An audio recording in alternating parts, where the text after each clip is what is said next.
Well, good afternoon and welcome to another edition of OutRight TV, Hi, video thanks. podcasts and video series bringing you stories of LGBTQI people and allies across the globe and our stories as we confront this crisis known as COVID-19. I want to take this opportunity to thank my good friend and colleague, Liesl Theron. I know, Liesl, that as colleagues, we're always on Zoom. Yes. But this one is a bit different. So I'm very excited to be talking to you about your experiences in Mexico City. How are you doing? Oh, I'm doing fine. At this moment, I think I'm not 100% sure what day of the week it is. I always have to look at the calendar. But other than that, I'm doing fine. Yes, I think we're all pretty much in that same situation. You know, we don't look forward to weekends anymore. So I was thinking this afternoon, what will I do now that we are approaching with a long weekend? And I thought, oh, well, maybe the difference is now I will also watch in the daytime TV. I don't know. yes, exactly. But Liesl, as I said, you know, I know you very well as a colleague. I met you some years ago, and we have had the opportunity to work on a number of projects. And of course, also at a personal level, we know about each other and our lives. But why don't you share a bit about your life with our viewers who might not know who Liesl Theron, the colleague and friend, is? Okay, shall we start with the colleague part? So originally I am from South Africa. I lived in South Africa all my first 45 or 6 years, I don't know, something like that of my life. I became the co-founder of Gender Dynamics, the first transgender organization that was a registered organization in South Africa and by default in Africa, although at that moment we didn't aim it as such, it just happened to be like that. That was in 2005. And then I worked with Gender Dynamics until the mid of 2014, so for 9 years. After that, then I started doing consulting. At that moment, still based myself in South Africa, sometimes travel for big periods of time, like 5 or 3 months at a time. And then I made a change in January of 2018 is when I moved to Mexico. So I live now in Mexico City. It's just over 2 years now, but yeah, that's where I am now. Obviously, the question that everyone will ask is why Mexico City? Who comes all the way from South Africa to come and settle in Mexico City? Such a long story. But I suppose I can condense it to, at the point when I left Gender Dynamics, it was a decision for my own career, but also for that of Gender Dynamics. I reflected at some stage and I asked myself, as long as I remain being the director of Gender Dynamics, it means my actual own dream when we started it won't come true, and that is that transgender people can lead themselves, do their own thing, advocate for themselves. And as long as I remain in the position of the director in the first organization in South Africa and also Africa, it means I actually occupy that space. So for me to make my own dream to come through, I had to move. But so that was definitely a very good decision, I think, for Gender Dynamics and for the trans movement on the continent or in the region. But then obviously the sub part of that question is, but then what about me? What do I do? Because I think there are so many founder directors that just remain in their positions for the next 20 years, you know, and there's no more growth. So I decided, let me move away, and it was a new page I had to turn over. One part of the new page was now I'm a consultant, but then the other page, you know, in that same new book that I took was I wanted to have a living and working experience outside of South Africa. I was not at that moment sure if it would be like, let's say 5 years, you know, temporary. I don't know for how long, but longer than my normal travels of 3 or 5 months at a time. And my decision on where to move to also was an interesting one, maybe not the normal route that many people would take. Yeah. My decision-making process was rather one of eliminating. And as a white South African in my age group, I was so convinced I will never in my life move to the UK, Canada, or Australia, because that's where many white South Africans move if they are fed up of the country. And I decided, no, I don't want to fall in that category. Especially my accent, I'm not going to get away from it. I will always be a South African. Yeah. Then I didn't really consider the rest of Europe, because to me that is a beautiful artistic destination, but I didn't feel it. You know, I need to move to a place where I feel. At that moment, I thought, oh, well, let me move to the US. I know a lot of activists there, a lot of friends, both in the academic world as well as in, well, just completely, I knew a lot of people there. But when I did my trial run, was also the exact same time then the new administration that is currently still going. And I realized there's no way. I'm not leaving South Africa to a country that have declining rights, because South Africa have rights. Yes, yes, yes. And yes. then I spoke with a friend on like an online meeting like this one, and I was like, at that moment, like, oh, what will I do? And I said to myself, oh, well, you know, I kind of like used the language of the time, which is kind of like still the language, I suppose. I said, oh, well, then I will go and live on the other side of the wall. Where is the other side of the wall? Mexico. And when I said that, when I heard myself, Mexico City. When I heard myself saying that, I realized that was one of the two places wherever, you know, as a traveler, as a person going like a short, like a vacation or whatever, that was one of the first places that I actually loved since the moment I got out of the plane. So then why keep on looking for more places? Like, you already found the place that you like. Yeah. So here I am. Here you are now in Mexico City. Yes. Years after Liesl, we're all now in our different countries experiencing COVID-19. Mm-hmm. Many challenges that this poses. What's the situation in Mexico, and how is it going for you?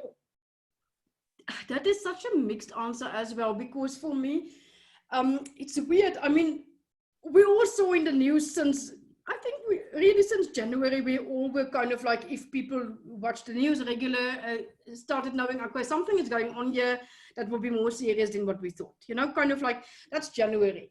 Then towards the end of January, I realized on my own diary, on my own schedule, I have March open as a month, because, well, one project I work with will be quite busy as from April onwards. So therefore, let me take a break now, go and do some few things in the US, including see friends that I didn't see for, one friend I didn't see for 5 years, another one for also about 2 or 3 years, and the others as well. So like almost like a small break. So I did that decision. I bought my flight ticket kind of like short notice, because at that moment I didn't realize the scale of this. Yes. And I was on the 8th of March here in Mexico City on the Women March, which was, by the way, a huge, historical, huge event. I mean, it is always the International Day, Women's Day is a big event, but with a build up here in the country and in the city with the amount of femicides and stuff, it was really just a very, very huge event. And my flight ticket was for the Monday. Unfortunately, if I knew, I would have bought it for the Tuesday, because the Monday then later on was announced as a Women's Stay Away Day. But then that was the day of my flight. I left for the US, and then I think it was as soon as that Wednesday that things started getting out of shape, and President Trump kind of like announced that, you know, they're going to close the borders and flights and travel bans and whatever. So I started being in a real panic. And not that first weekend of my stay there or my visit there, but the second one, because I was going to be there for 3 weeks. In the second weekend of my trip there, I would have been in Durham at the Duke University at the gender conference. with Judith Butler being a speaker. So, I mean, I was really looking forward to that. And then as from after that conference, my third week in the States, I would be with another friend of mine who is again lecturing at a different university in West Virginia. And I would have present 4 guest lectures there. Okay. So really, I had kind of like, it was a trip really to see 3 of my different friends in 3 different states, you know, a week per state. And then combined with a little bit of work as well for guest lectures, attending a very prominent gender conference at Duke, you know, so I had a full schedule planned. But as soon as all of those things happened, we realized this is impossible. So actually the Tuesday of my second week, which I was supposed to actually fly to Durham, I actually came back to Mexico. It was a good call because that Friday, the border between Mexico and the US closed. At that moment, there was a lot of confusion. It materialized in that beginning stage actually only to be the land border, you know, at the northern part of our country. The flights were still open, but within my first week of arriving back to Mexico City, I just decided I don't know what will happen in this country about a quarantine or about lockdown, and it looks like things were in a slower pace here. I thought, I'm going to self-manage these things. I will get a lot of things in my house. At that moment, I thought only to self-quarantine 2 weeks, like which seems to be many times the kind of like so-called standard if you had international travel. So I bought enough fresh stuff and fruits and vegetables to be 2 weeks in this house without leaving. But then within the 2 weeks, then here in Mexico City, slowly, first the mayor of the city, Claudia Sheinbaum, she started announcing first just like the closure of cinemas, museums, like any public spaces. And then the following weekend, like a week after, then the President AMLO, he announced it's not really a lockdown per se, but it's much more stricter, you know, guidelines about social moving and contact. This country, and obviously exactly Mexico City, which is so highly populated, have a huge contradiction about, or not contradiction, but this whole thing of a huge amount of population, about 35–40% of people literally will, if they have to sit for 1 or 2 months in their houses, they will be impoverished beyond imagination. So it is a very difficult one to do here, but people who are in a privileged position that can self-isolate and who have companies that allow them to work from home do that. So it's a mixed experience here in Mexico City. When I look out from my balcony and on the street, I mean, normally at certain times of the day, there's peak traffic rush hour in front of my house. There's nothing of that. I would say when I look out from my window, or the 1 or 2 per week that I have to do a quick run to get something, I would say about 50% of people wear masks and 50% not. So it's a very mixed experience here. It's really, I just take this extreme measures for myself on precaution. You know, everyone on the end of the day, it's your own health. You have to, if you are in the position that you can, I would say try to help minimizing the curve. There are people that are not able to, so, and we have to understand that as well. What are the statistics like for Mexico City? I come from a small country in which we are really panicking, and we have 9 cases. We just learned about the first one today, and we have 1 death. And we are basically on a national state of emergency now. We're grateful for that, but a big city like Mexico City. Okay, Mexico City obviously have a huge population as well, right? But I think, so I can't remember the city statistics out of my mind, you know, like that. But obviously it also changes every now and then. But I think the whole country, regarding the statistics for deaths, I think we are just touching over 100 now. I must, it's also, I must admit, I try for myself, staying myself in this house for, we don't know how long time, so I don't watch news every day because I need to minimize that intake. So I can't give you the exact statistic right now, but I think we are over 100. Okay. But that is per country, that's not for the city. The city is extremely dense, you know. But I would say at this moment, it is much lower than the expectation or prediction, so whatever one can call it that way. There are different theories of it. One of the theories is that maybe it's still coming, you know, the peak actually, it's still moving this direction to really be to the type of proportions that we see in some other countries. Yes. So it is difficult to know. There's different theories. Obviously, the government also claim it's because they really are on top of it, you know. So it can be any reason. And then I would imagine to say that with most countries in the world, and this one is not any different, it depends on really how much are reported publicly, number one. Number two, really how much tests are being conducted, you know. But I do watch the news at least 2 or 3 times a week, you know, just to kind of like stay in touch. Yes. But yeah, I also have to manage my own mental health. I cannot be on the news 24 hours. In the beginning, I watched a lot of news just because I need to get myself informed. What can I do about precautions for myself and me in contact with others, you know, in both directions. So now that I feel I have enough educational information, I don't watch news the whole time, because it's also me that have to sit in this house for a number of months, maybe. Yeah. So, yeah. Yeah, and that was actually my next question. The social distancing, the isolation, how are you coping with that? Do you live alone? Mm-hmm. How is this for you?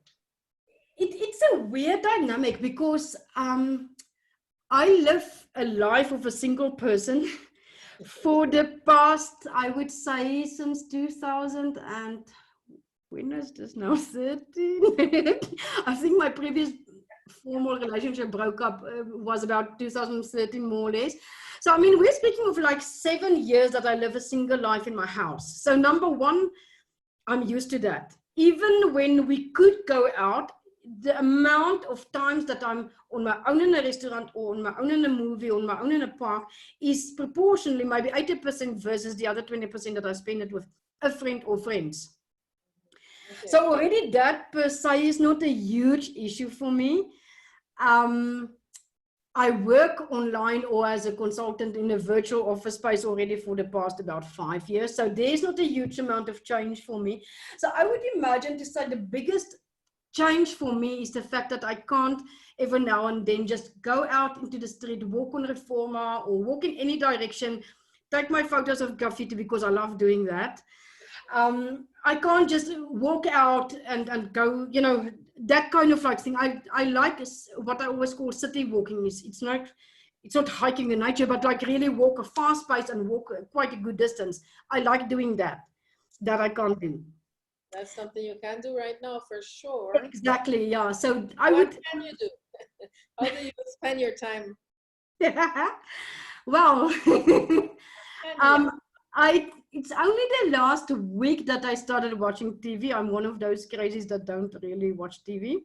But my problem is when I find a nice series that I binge watch, then I really binge it until 4 o'clock in the morning. So therefore, I many times sleep until about 11 or 12. But also, I must say, when I keep more normal schedules per day, I anyway am a late night owl. Whether it's work, whether it's socializing, I will anyway work until much later at night, start making dinner at 9 in the evening. That's on a normal working. That's without lockdown and COVID. So anyway, it's quite normal for me to normally close my laptop in the evenings around 9, start cooking food, having my dinner around 10 or 10:30. So there's not really much changes in my daily schedule, really. I think the biggest change, which is like, if you can say it, abnormal life, is like the once or maximum twice, but I try to make it only 1 time a week that I go out to buy new fresh things. I make sure I wear already something that anyway needs to go to the wash. I come back, at the front door is my new set of shoes. I don't even walk with that outdoor shoes. You know, they go straight into the washing machine, combined with the clothes. I sterilize and clean, disinfect from the front door to the kitchen counter where I unpacked. I have to wash all, you know, so it's really, you know, it takes longer to do the shopping because some of the small streets in my neighborhood that is still open for fresh vegetables and stuff have now rules like one person per time in the shop. So the other ones have to keep that social distancing, kind of like the distance in the line outside the shop, and then obviously so shopping takes slower. For me to really just go and get my fresh things can take about an hour, and this is really in a distance of 1 or 2 street blocks around my house. It's really a small area, and then the coming back, it's from getting from the front door, get everything disinfected and sterilized and cleaned is another hour, and then drink something hot and then go to the shower. So it can be a 2.5 hour exercise just to have a few more spinach leaves and apples for my morning smoothies, you know. So that is something that's really different, that normally, even if a person is hygienic and we're used to washing hands, I mean, all those basic things, and you have water to do it, you know, not everyone always is in that position, but that is a change for me to really be like that, you know. Yeah. But it seems that you pretty much have a good grasp on all the changes and how things are happening for you. And I'm really happy to hear that. It's always a pleasure to catch up with you, Liesl, be it work or just catching up on what's the latest in Mexico City and what's going on in Belize. And it's not the best occasion to be talking about this crisis that we are all confronting globally, but to be able to chat with someone like you that really does bring this positivity, you know, and this optimistic outlook really is very important for us. So I do want to thank you so much for taking the time to meet with me. I know we've been trying to set this up for a while. No, I'm glad that we could talk, and I talked so much I didn't even ask you about Belize. But I suppose if you talk to other people, you will speak again about Belize as well. Yeah, definitely we could switch it around. But thank you, Liesl. Always a pleasure. And this is Kennedy Carrillo for OutRight TV. And thank you, Liesl. We catch up next time. Bye-bye. Thank you. Okay, bye.